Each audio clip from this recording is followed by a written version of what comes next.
Madame, Monsieur, c'est un réel plaisir de vous retrouver sur les antennes de Reflet d'Afrique Télévision pour cette autre livraison de l'entretien. Il y a quelques mois encore, il était le Benjamin des maires de la commune d'arrondissement de Douala 3e qui était géré alors, avant le scrutin de février 2020, par le Social-Démocratique Front abrégé SDF. Battu à la régulière par le RDPC, le Rassemblement démocratique du peuple camerounais, le SDF s'est retrouvé à batailler contre le SDF ou contre lui-même pour le fauteuil de 6e adjoint. Après une brève bataille électorale, M. Justin Youmsi le remporte sur Achille Azeba, qui cède ainsi son poste de 6e adjoint au maire de Douala 3e, poste qu'il a occupé pendant près de 6 bonnes années à son camarade du parti. Achille Azeba devient donc simple conseiller municipal dans cette collectivité territoriale décentralisée qui compte, soulignons-le, 103 quartiers repartis sur près de 168 km² pour une population de près d'1 million 20 000 habitants. Madame, monsieur l'invité de ce jour s'appelle Achille Azeba, il est conseiller municipal à la mairie de Douala 3e, ancien maire de cette localité, membre très influent du rassemblement du Social-Démocratique Front, en abrégé SDF, nous le soulignons tout à l'heure. Monsieur le maire, faites comme chez vous, soyez aise, bienvenue. Merci Thierry, et je vais avouer que je suis bluffé quand je me retrouve dans les locaux de Reflet d'Afrique Télévision. C'est vrai, vous m'aviez parlé de ce projet un peu à la va-vite. Je suis émerveillé et je vous souhaite bon vent. Également, un bonsoir chaleureux à tous vos téléspectateurs qui de plus en plus sont nombreux et bon vent à l'aventure. Alors, comme je le disais tout à l'heure, vous étiez maire à la commune d'arrondissement de Douala 3e, 6e adjoint pour être plus précis. Est-ce que le fauteuil de maire vous manque? Bon, bien entendu, me manque dans le sens de servir mes populations parce que pour moi, la fonction de maire était un sacerdoce. Quand j'accède à cette fonction, je me suis dit,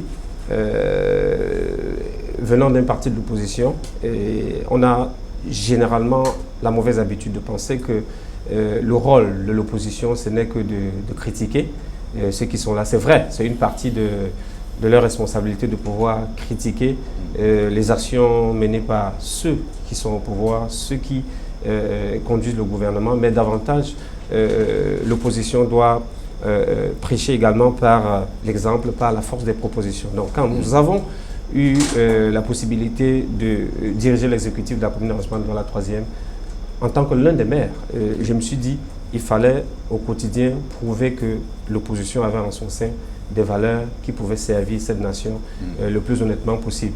De ce point de vue-là, je pense que c'est une œuvre qui a commencé et qui donne l'impression de ne pas être achevée.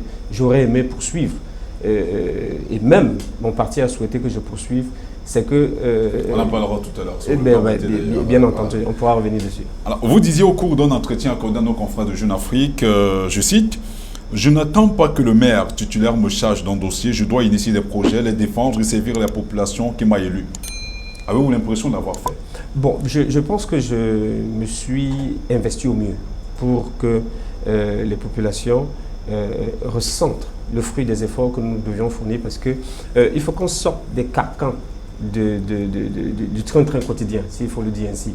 Parce que généralement, les gens se battent à l'intérieur des formations politiques et une fois qu'ils ont accès à la fonction, ils s'asseyent derrière un véhicule qu'on les conduise et ils répondent au nom de monsieur le maire. Moi, je me suis dit, je dois dépasser ça, je dois pouvoir être utile à mes populations. Et pour être utile aux populations, qui sont en réalité vos vrais patrons? Parce que le maire a l'impression d'être le patron. Ce n'est pas le maire qui est le patron des populations, ce sont les populations en fait qui sont les patrons des maires parce que les populations donnent les clés de la ville au maire, qui est le serviteur des populations. Je me suis donc dit, pour être plus efficace, il ne faut pas forcément attendre que le maire donne les instructions.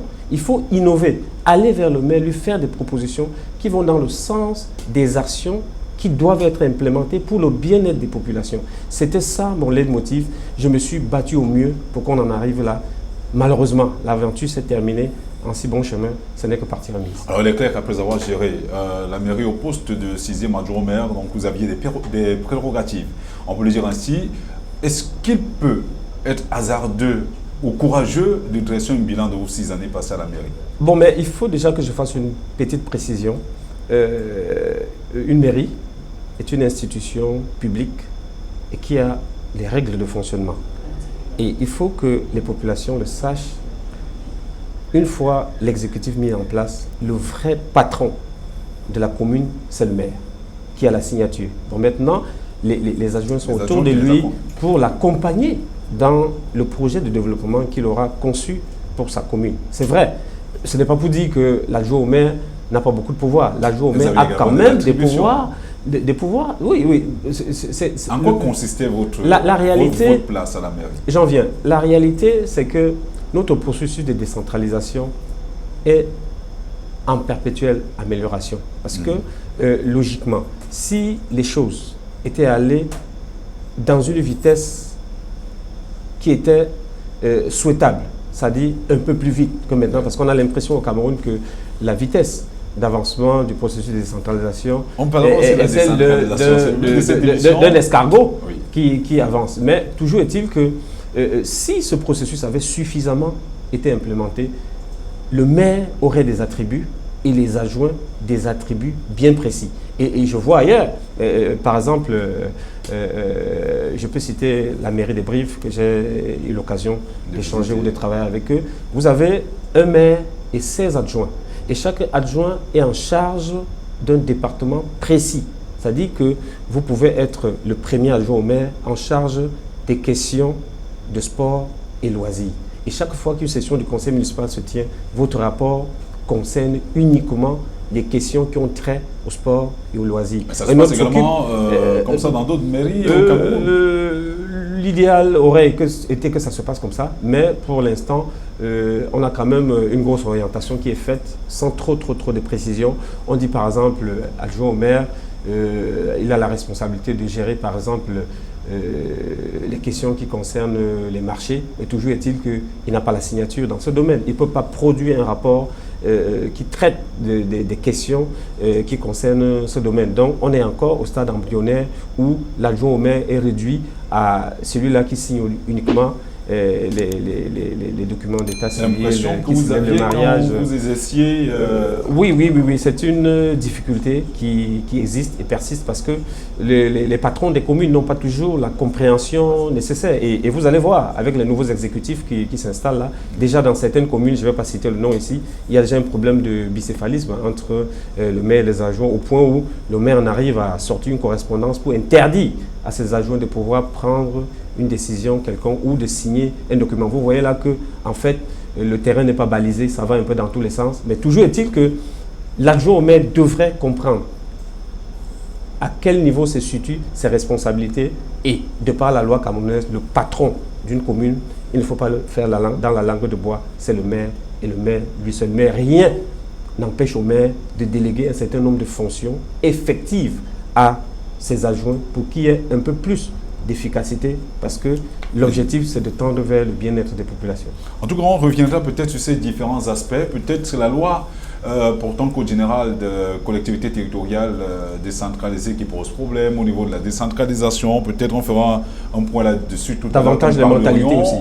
Quand nous parlerons. Chacun à son petit niveau se considère comme le grand patron et ça pose un problème. Alors, restons toujours à la commune d'arrondissement de Douala 3e. On sait que le SDF se gargarisait sous Bombay, parfois le torse lors des rencontres avec la presse, qu'il a abattu un travail remarquable dans l'arrondissement de Douala 3e. Mais on se rend compte effectivement, malheureusement, au regard de la réalité des faits, parce qu'aujourd'hui, c'est une commune qui est dirigée par le RDP, soulignons-le. Donc le SDF a mordu la poussière face au RDPC. Qu'est-ce qui explique justement cet état de choses? Bon, ce serait quand même aussi être mauvais perdant que de pouvoir apporter une réponse à votre question. Peut-être, je vais vous renvoyer vers les populations qui en réalité, je vous disais tout à l'heure, sont les vrais décideurs. Pourquoi est-ce qu'ils ont au finish choisi de voter en grand nombre la liste RDPC par rapport à la nôtre? Mais je pense aussi que cette élection se tenait dans un contexte particulier. Cette défaite aussi peut s'expliquer sans être mauvais perdant. Il y avait un certain nombre de mots d'ordre quand même qui n'ont pas milité dans le sens d'aider à la sérénité de la tenue de ces élections. Vous avez un parti politique qui a décidé de ne pas participer à ces élections et qui multiplier les actions pour encourager les électeurs à ne pas pouvoir aller voter. Mais une chose est sûre, et l'idée de ce parti politique a rejoint également l'idée saugrenue et mesquine qu'entretenait, je veux dire, la haute hiérarchie du RDPC, qui, de par même leur comportement, ne souhaite pas qu'un maximum d'électeurs s'inscrivent. Vous n'avez qu'à voir comme l'organisation des inscriptions est faite, un arrondissement comme Douala 3e qui compte plus d'1,5 million d'habitants. 1 million chaque fois, 20 000. 1 million 20 000. Bon, voilà, ce sont selon des projections, parce que les statistiques officielles qui datent de 2010 parlent de moins de 700 000 habitants. Alors, quand vous voyez le boom démographique et vous voyez les efforts consentis par l'ECAM, vous avez l'impression que la volonté n'y est même pas d'inscrire le grand nombre d'électeurs. Et ça se justifie. Au niveau des populations qui ne veulent certainement plus. Non, les populations veulent s'inscrire, mais sauf que... Parce que là, on enregistre pour l'heure, selon les dernières nouvelles provenant de l'ECAM, pour tout le Vouri, moins de 400 inscrits. Thierry, je parle en tant qu'homme de terrain, parce qu'une fois à la commune, j'ai décidé d'accompagner l'ECAM sur le terrain. Déjà, nous mettions les voitures à leur disposition pour les transporter, pour les faciliter la mobilité. C'est-à-dire que les sorties de leur bureau vers le terrain, j'étais régulièrement présent. Quelquefois, l'ECAM, les agents de l'ECAM, je veux dire, arrivent sur le terrain 10 heures. Bien entendu, vous avez fait un travail de sensibilisation. Et quand les électeurs se pointent, tant mieux, ils inscrivent. Et si les électeurs ne viennent pas, ils ne font aucun effort. Mais cela devrait être un travail collégial. Ce n'est pas uniquement que la responsabilité des partis politiques de faire inscrire des gens. C'est vrai que plus les électeurs s'inscrivent, mieux les partis politiques peuvent trouver leur compte. Mais la volonté de pouvoir inscrire un maximum devrait se trouver de deux côtés. Et je pense aussi que le calendrier de déploiement de l'ECAM pose un problème. Vous ne pouvez pas installer une machine d'inscription à 6 h le matin et la déplacer à 15 h.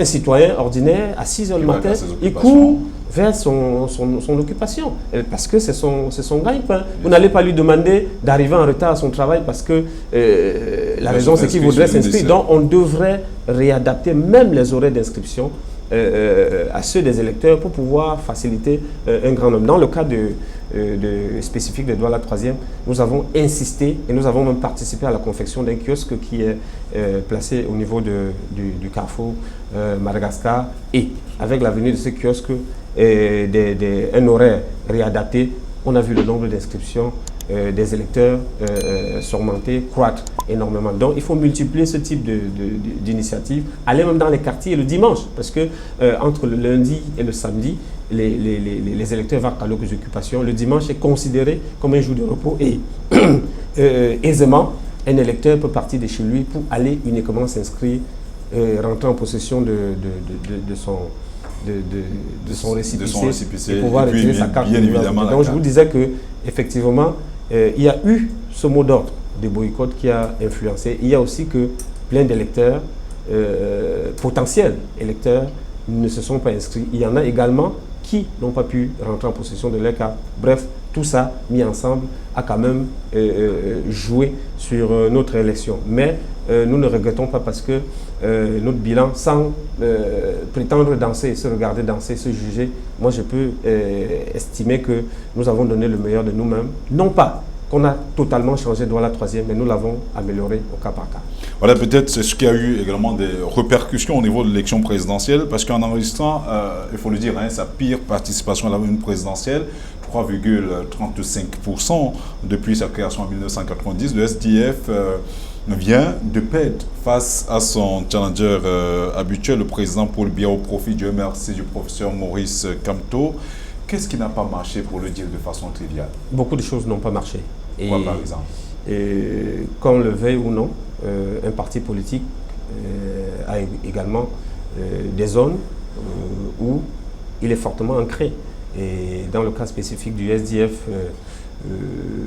l'une ou les deux zones qui font également le poids de notre formation politique en termes de nombre d'électeurs ou de sympathisants, c'est quand même la zone anglophone, le nord-ouest, le sud-ouest. Je n'ai pas dit que la zone anglophone, mais le SDF est un parti qui a une dimension nationale, mais comme je le disais tantôt, chaque formation politique a quand même ce qu'on peut appeler des bastions, des fiefs, et parmi nos nombreux fiefs, il y avait quand même les deux régions anglophones, nord-ouest et sud-ouest, pas seulement, je ne le dis pas seulement pour le dire, ce sont dans ces deux régions, nous avions quand même, pour le cas du nord-ouest, pratiquement une quinzaine de députés.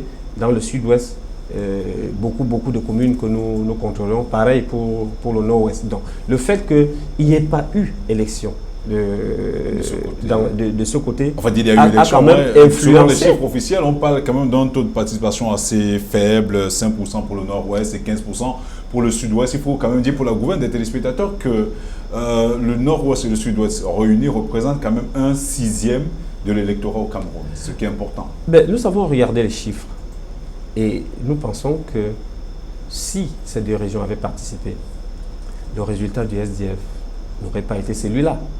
Bon, maintenant, nous sommes fair play, nous avons participé, le résultat est celui que vous connaissez, nous prenons acte et nous nous remettons au travail, parce que c'est aussi ça la force d'un parti politique, de se remettre en question et de pouvoir se redéployer pour aller vers des nouvelles batailles pour des victoires futures. Vous ne pouvez pas créer un parti politique et vous dire la vie sera rose tous les jours. Il faut peut-être parfois ce type de situation pour vous amener à repenser votre stratégie, à vous redéployer. Nous avons retenu la leçon qui nous a été envoyée. Nous continuons de nous battre et le meilleur reste à venir. Alors, l'Assemblée nationale, vous vous retrouvez avec 18 députés, alors que tout le monde sait que le SDF était la deuxième formation politique du Cameroun, avec plus d'une quarantaine. Aujourd'hui, vous avez 18 députés à l'Assemblée nationale, quelques conseillers municipaux dans des collectivités territoriales décentralisées. Ces dernières élections ont laissé beaucoup de séquelles au sein du SDF, à la fois au niveau même de la hiérarchie, du leadership même.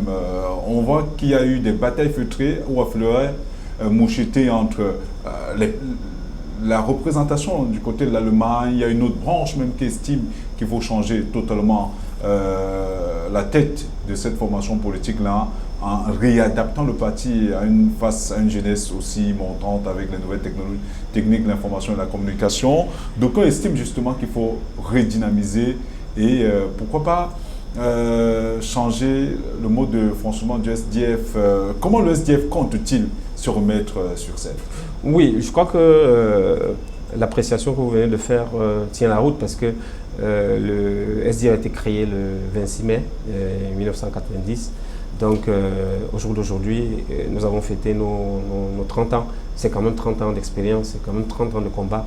C'est normal qu'après une trentaine d'années, que vous vous arrêtiez pour repenser votre stratégie et évaluer. Surtout quand la stratégie ne s'avère pas payante. Tout à fait. Évaluer le chemin parcouru et puis vous redéfinissez des nouveaux objectifs. C'est vrai, le SDF, quelque part, a besoin d'un rajeunissement. C'est la raison pour laquelle nous sommes là. C'est la raison pour laquelle nous continuons de nous battre. Et nous sommes d'accord avec ceux qui pensent qu'il faut forcément redynamiser le parti. Redynamiser le parti également signifie recruter de nouveaux militants, permettre à ceux qui étaient déjà dans les rangs sous John Frondi et qui, avec le temps, ont emmagasiné un certain nombre d'expériences. J'ai fait allusion au premier vice-président, Joshua aussi, qui est pétri d'expérience. Je fais allusion à l'honorable Jean-Michel Nietzsche, qui est un vieux de la vieille, qui était de la cuvée des années de Braise au Cameroun, qui a participé et dont les électeurs viennent de renouveler la confiance par rapport à l'Assemblée nationale. Donc, tout ce gratin politique-là ne demande qu'à s'exprimer et plus que jamais, et je vous le garantis, dans les prochains jours, vous verrez un LDF sous d'autres couleurs, avec d'autres angles d'attaque pour aller vers la victoire finale. Alors, il faut dire que la gestion de la crise anglophone pose quelquefois des problèmes au sein du corps social, dans le landerneau politique, on en parle chacun y va de sa chapelle politique, de son aisance pour donner une position globale. Comment analysez-vous, ou quelle gestion faites-vous, quelle analyse faites-vous voilà, de la gestion de la crise anglophone au Cameroun? Par rapport à la crise anglophone, en tant que Camerounais et militant du SDF, je suis meurtri dans ma peau quand je parle de ce sujet et qu'on aurait pu régler, comme on dit carrément au quartier, en un temps de mouvement, mais qui se retrouve être dans une situation incontrôlable parce que nos gouvernants ont laissé pourrir la situation. Je pense qu'au début de cette crise, si le taureau avait été pris par les cornes, à savoir être humble, descendre de son piédestal, mettre de côté l'arrogance, l'assurance et s'asseoir et pouvoir se dire ces Camerounais qui posent des revendications pas toujours accessibles parce que aucun Camerounais ne souhaiterait que le Cameroun soit divisé. Moi, en tant que Camerounais, je ne souhaite pas, pour me rendre à Limbé, demander un visa. Mais on aurait dû adopter une autre approche pour adresser cette question qui était posée par des compatriotes qui avaient le droit de le faire. Et très rapidement, on les a stigmatisés, on les a catalogués de fil en aiguille. La situation en est arrivée à ce que ces séparatistes soient armés. Et du coup, les populations se retrouvent entre deux feux. D'un côté, l'armée qui veut défendre l'intégrité du territoire et de l'autre côté, les séparatistes qui veulent entendre voix. Et les pauvres populations, elles, sont au milieu, souffrent le martyre et ne savent à quel sein se vouer. Moi, je pense que plus que jamais, mieux vaut tard que jamais, il est question de s'asseoir autour d'une table et de discuter franchement. Parce que quand on perd une vie, quand un Camerounais perd sa vie, on a beau dire ce qu'on a dit, c'est un Camerounais et aucun Camerounais ne souhaiterait mourir aussi gratuitement. Donc plus que jamais, que le gouvernement à un moment donné, les responsables en charge de cette question, parce que on a beau dire ce qu'on va dire, ce n'est pas le SDF qui dirige le pays, c'est quand même les militants du RDPC. Ils doivent se dire, trop, c'est trop, il y a beaucoup de morts, qu'est-ce qu'on fait? Parfois même, si, comme ils donnent l'impression, parce qu'ils disent, on les entend dire, on va discuter avec qui, qu'est-ce qu'on peut faire? On peut même faire un appel à consultation, on peut même faire un appel à idées, et que les gens fassent des propositions. Vous mettez le doigt là où il faut. Le gouvernement, tout le monde le sait, a organisé dans le cadre de la résolution de cette crise anglophone ce qu'ils ont appelé, ce qu'on appelle le grand dialogue national, au cours duquel toutes les forces vives nationales et internationales ont été conviées autour de cette grande messe pour discuter justement de la question anglophone. Tout le monde sait effectivement que dans l'ordre du jour qui avait été mise sur la table des débats, la question de la sécession n'était pas du tout évoquée. Comment peut-on discuter avec des gens qui claquent la porte de la négociation au préalable? Pour qu'il y ait une véritable discussion, il faut que les conditions soient réunies et que de deux côtés, que les belligérants acceptent de jouer franc jeu.